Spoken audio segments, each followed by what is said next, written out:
Isang mapagpalang araw sa inyong lahat mga kalingap. Sinundo ng Team Kalingap si Rose Ann para sa pagkikita ng 4 na benepisyares. Ngayon lang kasi makikita ni Rose Ann ang tatlo kaya halata sa mukha niya ang kaba.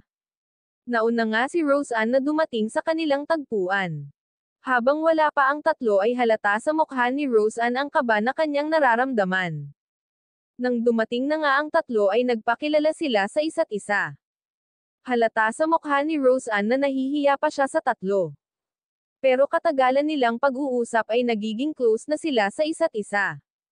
Maya-maya pa ay nagyaya si Kalingap Rob na magsha-shopping sila dahil may nag-sponsor daw na 10,000 pesos bawat isa para sa pang-shopping nilang 4. Natuwa sila at nagpasalamat sila sa nag-sponsor sa kanila ng pang-shopping.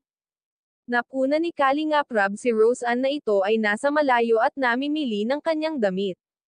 Masyado kasing tahimik si Rose Ann.at sanay itong mag-solo. Sinabi ni Kalingap Rob na hindi daw napapagod si Rose Ann sa kalalakad.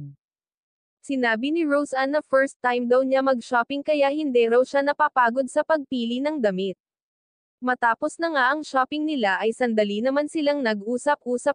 Isa-isa silang in-interview ni Kalingap Rob. Sa lahat ng na-interview ni Kalingap Rob si Rose Ann ang pinakamahiyain sumagot at hindi katulad ng tatlo na sanay na at hindi na sila nahihiya. Bago tayo magtapos huwag natin kalimutan suportahan ang ama ng Kalingap na si Val Santos Matubang at si Kalingap Rob. Hanggang dito na lang ang update ko mga ka-viewers. Maraming salamat at God bless sa inyong lahat.